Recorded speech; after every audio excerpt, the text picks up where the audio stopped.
السلام علیکم ورحمۃ اللہ وبرکاتہ۔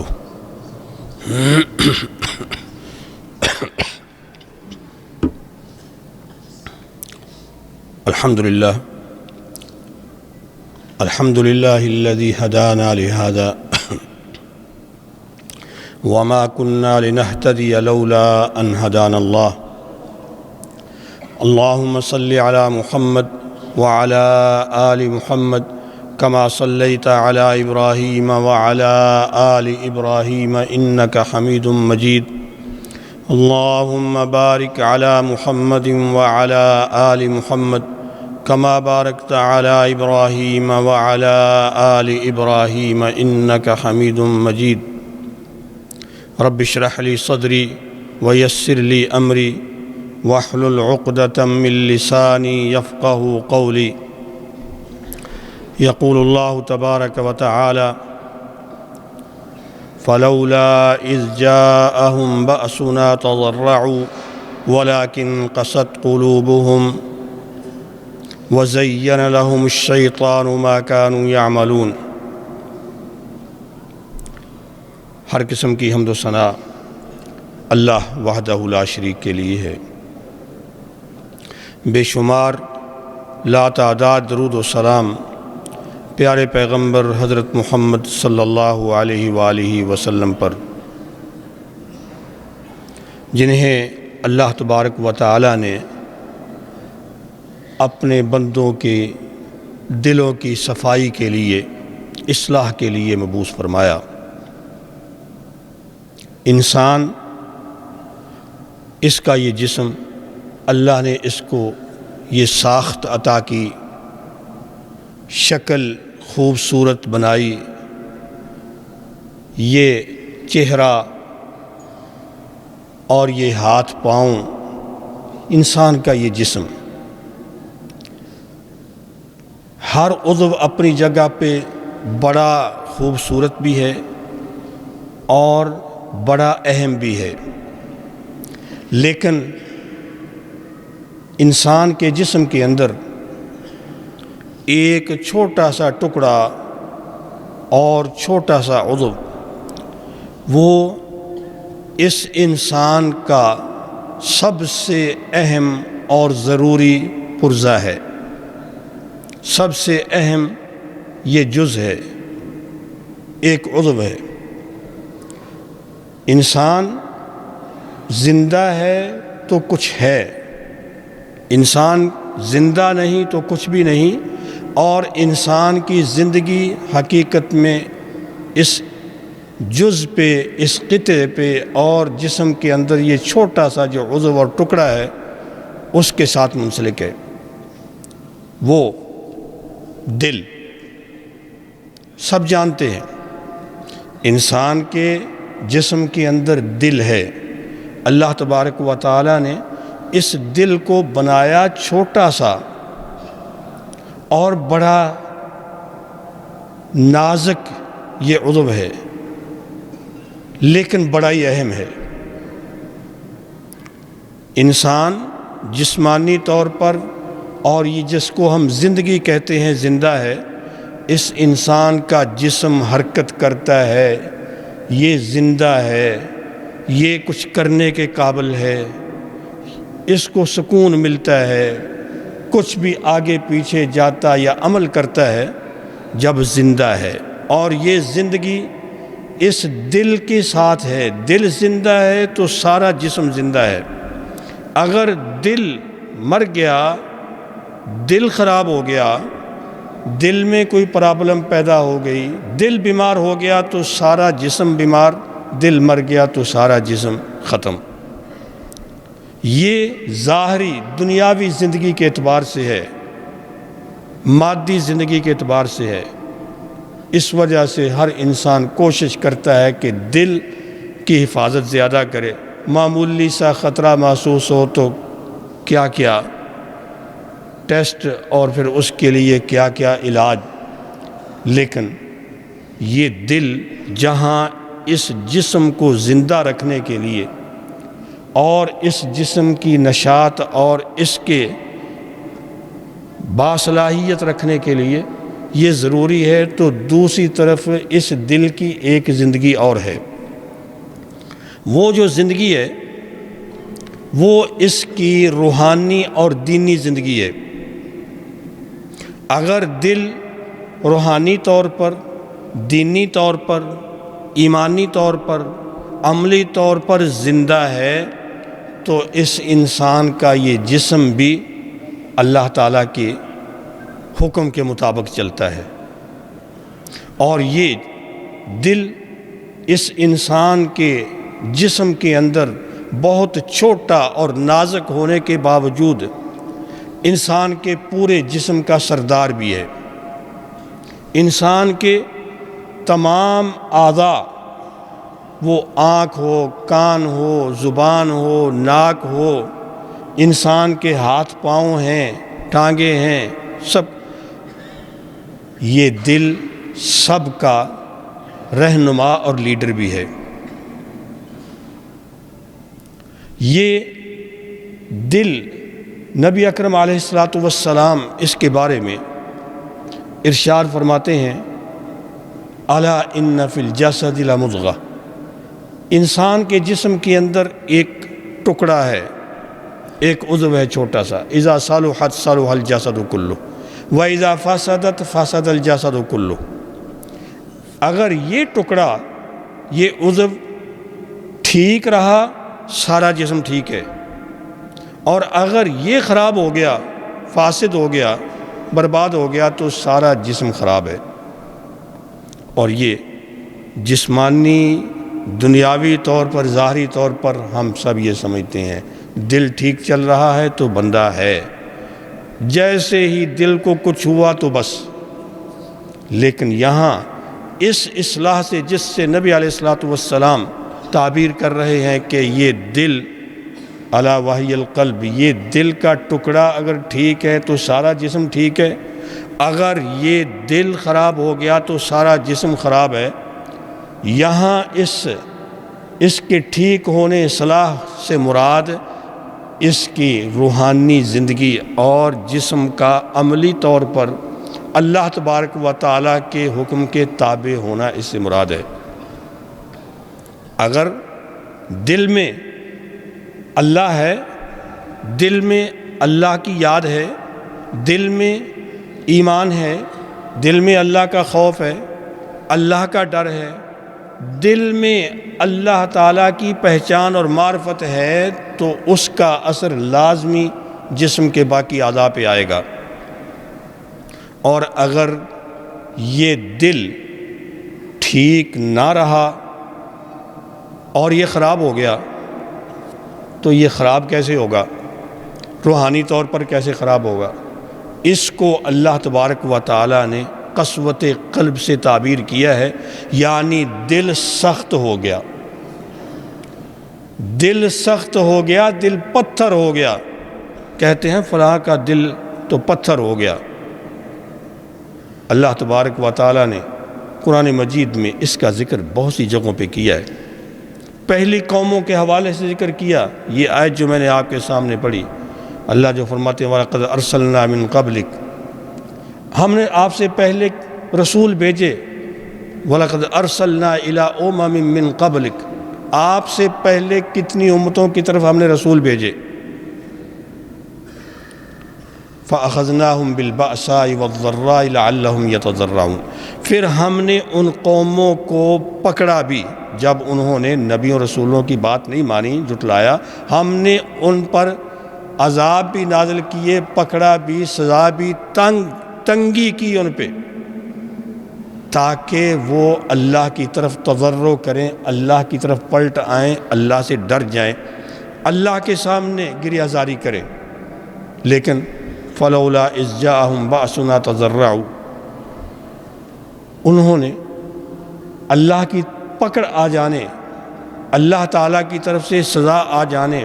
اللہ کی طرف سے یہ باس تنگی آ جانے، تکلیف آ جانے، مصیبت آ جانے کے باوجود بھی تضرع نہیں کیا، ڈرے نہیں،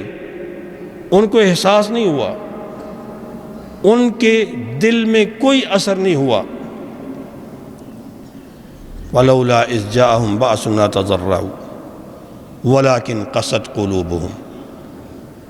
بجائے اس کے کہ بے دل نرم ہوتا وہ اللہ کی طرف پلٹتے، معافی مانگتے، اللہ کا خوف ہوتا، خشوع و خضوع ہوتا، ولیکن قست قلوبہم، الٹا ان کے دل سخت ہو گئے۔ وزین لہم الشیطان ما کانوا یعملون، اور شیطان نے ان کے عملوں کو ان کے سامنے بڑا اچھا کر کے دکھلایا۔ یہ بات دل سخت ہو گیا، جب دل سخت ہو جاتا ہے تو پھر انسان کا احساس ختم ہو جاتا ہے۔ دل سخت ہو گیا، ایمان کی بات، قرآن کی تلاوت بھی ہو، قرآن کا ترجمہ بھی سنایا جائے، اللہ تعالیٰ کے عذاب کی باتیں سنائی جائیں، اللہ تعالیٰ جبار و قہار ہے یہ سنایا جائے، اللہ تعالیٰ کے قرآن، نبی علیہ السلام کی احادیث، وہ سب کچھ واعظ و نصیحت کتنی کی جائے، اس دل پہ اثر نہیں ہوتا، کیونکہ قسط یہ سخت ہو گیا، پتھر ہو گیا۔ اگر اس کے سامنے کوئی بندہ کتنی مصیبت میں، کتنی تکلیف میں، بیماری میں، کوئی پریشانی میں، کوئی غربت کی وجہ سے، تنگ دستی کی وجہ سے پریشان ہے، کوئی ایکسیڈنٹ ہو کر تڑپ رہا ہے، کوئی اور کسی تکلیف سے تڑپ رہا ہے، دنیا مر رہی ہے، اس کے اوپر بھی کئی مصیبتیں آئی ہوئی ہیں، لیکن اس کو اللہ یاد نہیں آتا، وہ اسی وَزَيَّنَ لَهُمُ الشَّيْطَانُ مَا كَانُوا يَعْمَلُونَ، شیطان نے ان کے عملوں کو ان کے سامنے مزین کیا، یعنی جس ڈگر پہ وہ چل رہے ہیں، نماز نہیں پڑھ رہے تو نہیں پڑھ رہے، چاہے سامنے کیسی تکلیفیں، کیسی مصیبتیں، اگر جھوٹ بول رہے ہیں تو جھوٹ ہی بول رہے ہیں، چاہے دنیا سامنے مر رہی ہے، اگر حرام پہ لگے ہوئے ہیں تو اس حرام پہ چل رہے ہیں، چاہے سامنے کتنے بھی اللہ تعالیٰ کی طرف سے پکڑ اور مصیبت خود بندے کے اوپر، بیماری بھی ہے، تکلیف بھی ہے، لیکن اس کو کوئی احساس نہیں ہوتا، بلکہ ان کا جو عمل ہے شیطان اس کو اتنا اچھا کر کے پیش کرتا ہے تو ٹھیک کر رہا ہے، لہٰذا وہ حق کو قبول نہیں کرتا۔ بے نمازی ہے وہ بے نمازی ہے، بے روز ہے تو وہ روزے کا خیال نہیں کرتا، جو شخص جھوٹ بول رہا ہے وہ جھوٹ پہ لگا ہوا ہے، جو سود پہ لگا ہوا ہے وہ سود پہ لگا ہوا ہے، جو دھوکہ اور لوگوں کے ساتھ فراڈ کر رہا ہے تو وہ اسی پہ ہی چل رہا ہے، اگر کوئی لوگوں کی جیبیں کاٹ رہا ہے تو وہ اسی پہ ہی چل رہا ہے، چاہے اس کے سامنے بندہ مرتا بھی ہے، لیکن اس کو نہیں احساس ہوتا کہ ہاں میں نے بھی مرنا ہے۔ وجہ کیا ہے؟ وجہ یہ ہے کہ یہ گناہ کرتے کرتے، برائی کرتے کرتے، اللہ تعالیٰ کی نافرمانی کرتے کرتے، غلط راستے پہ چلتے چلتے اس قدر عادت پڑ گئی کہ اسی کا عادی ہو گیا، بلکہ یہ دل مردہ ہو گیا، سخت ہو گیا، پتھر ہو گیا، اب اس پہ کوئی چیز اثر نہیں کرتی، جیسا کہ نبی اکرم علیہ الصلوۃ ارشاد فرماتے ہیں کہ تعرض الفتن علی القلوب، فتنے یعنی یہ جو اللہ کی نافرمانی کے راستے ہیں، فتنے، اور اس میں مصیبتیں بھی ہیں، اس میں بد عقیدہ یہ باتیں بھی ہیں، اس میں نبی علیہ السلام کی بے ادبی کی باتیں بھی ہیں، آپ کی سنت کی خلاف ورزی بھی، فتنے دلوں پہ پیش کیے جاتے ہیں، دلوں پہ آتے ہیں، اور وہ فتنے جب دلوں پہ آتے ہیں فمن اشربہا، جس دل میں یہ فتنہ اثر کر گیا، نکت فیہ نکتۃ سودا، تو اس کے اندر اس دل پہ سیاہ نقطہ لگ جاتا ہے، اور یہ نقطہ چلتا رہتا ہے جتنا وہ گناہ کرتا رہتا ہے۔ ومن انکرہا، اور جو ان فتنوں کا انکار یعنی فتنے سے بچنے کی کوشش کرتا ہے، گناہ سے بچنے کی کوشش کرتا ہے، چھوڑتا ہے، جو چھوڑتا ہے تو نکت فیہ نکتۃ بیضاء، اس دل میں سفید نقطہ لگ جاتا ہے۔ جیسے جیسے یہ اچھے عمل کرتا ہے، برائی سے رکتا ہے، تو وہ سفیدی بڑھتی چلی جاتی ہے۔ حتیٰ تصیر علی قلبین، یہاں تک کہ پھر جو ہے نا دل دو طرح کے ہو جاتے ہیں، یا انتہائی زیادہ سفید بیضاء او ابیض مثل الصفا، اتنا سفید کہ بالکل سفید پتھر کی طرح، شیشے کی طرح، یا اسود اتنا سیاہ مربادن کالکوز مجخین، اتنا سیاہ کہ کوئلے کی طرح، سیاہ پتھر کی طرح، پتھر بھی ہو گیا، سخت بھی ہو گیا اور سیاہ بھی ہو گیا۔ اب کیسا ہے؟ جو بندہ جیسے ہی کوئی برائی آتی ہے اور اس برائی کی طرف لپکتا چلا جاتا ہے، دل اس طرف متوجہ ہوتا چلا جاتا ہے، آگے بڑھتا چلا جاتا ہے، ویسے ویسے دل سیاہ ہوتا چلا جاتا ہے، حتیٰ کہ پورا سیاہ ہو گیا، سخت ہو گیا، پتھر ہو گیا۔ اور جو گناہ سے بچنے کی کوشش کرتا ہے فتنوں سے، آج کل کتنے فتنے ہیں، ہر طرف فتنہ ہی فتنہ ہے، فتنے سے بچنے کی کوشش کرتا ہے، اللہ کی فرما برداری کی طرف لپکتا ہے، عبادت کی طرف بڑھتا ہے، اس کا دل سفید ہوتا چلا جاتا ہے، حتیٰ کہ پورے کا پورا شیشے کی طرح سفید ہو جاتا ہے۔ جو سفید ہو جاتا ہے، نبی علیہ السلام فرماتے ہیں، پھر اس کے بعد اس کو کسی فتنے کا، کسی مصیبت کا، کسی گمراہی کا کوئی خطرہ نہیں ہے، وہ حق پہ چلے گا۔ اور جو سیاہ ہو گیا، اب اس کے بچاؤ کا کوئی امکان نہیں ہے۔ اور اس کو نبی علیہ السلام نے دوسری حدیث میں اس طرح سے بیان کیا کہ بھئی جس نے ایک گناہ کیا، من اذنب ذنبا، جس بندے نے گناہ ایک کیا تو اس کے دل پر سیاہ نقطہ ایک پڑ گیا، اگر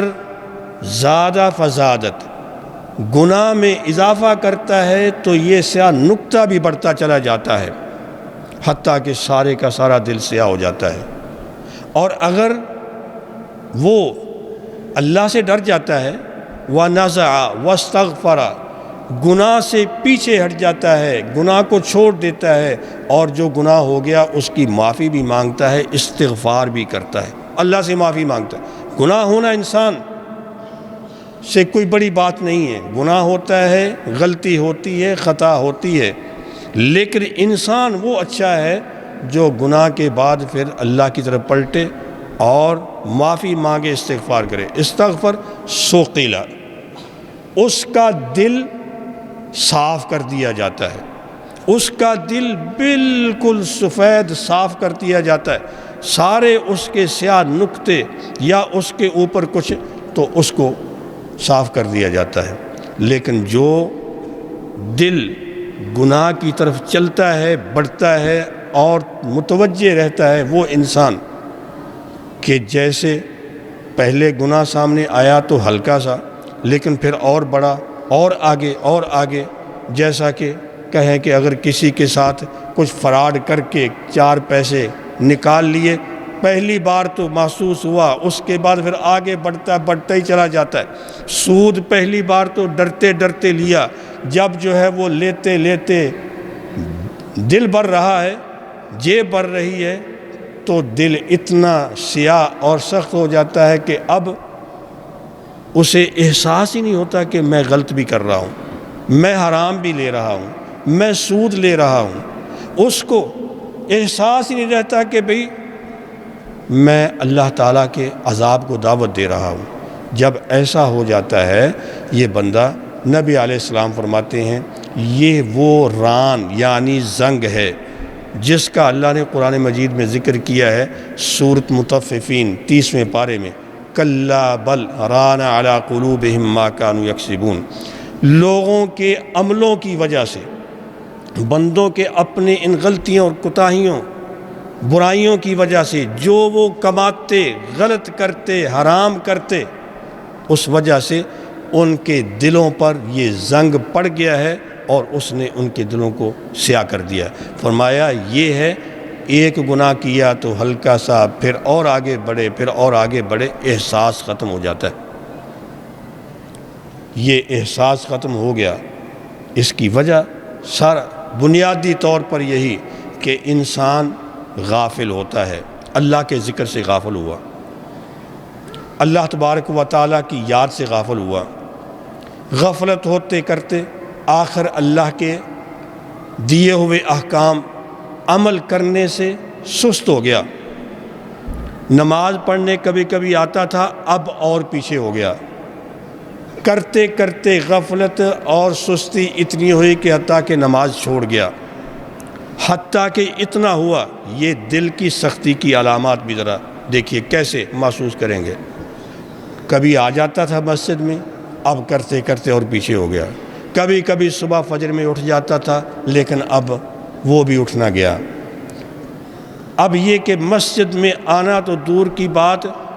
حتیٰ کہ اگر کوئی کہے بھی تو وہ بات نہیں سنتا، دل اس طرف لگتا نہیں ہے۔ اگر کوئی کہے، اگر کوئی قرآن کی تلاوت لگا دے قریب، اگر کوئی کہے اللہ فرماتا ہے، وہ کہتا ہے آپ بھی مولوی صاحب ہو گئے، یہ اللہ اللہ کرنے والے مولوی تھوڑے ہیں مسجدوں میں بیٹھے ہوئے۔ جمعے میں کبھی آ گیا، کہتے مولوی صاحب جب بھی بات کرتے ہیں کہتے اللہ نے فرمایا، اللہ کے رسول نے۔ ایسے لوگوں سے سنا باتیں کرتے کہ جی مولوی صاحب کوئی اور بھی کوئی بات ہے جو آپ کریں؟ بھائی اللہ کا نام یہ سن کر تمہیں کیا محسوس ہوتا ہے؟ یہ وہ دل پہ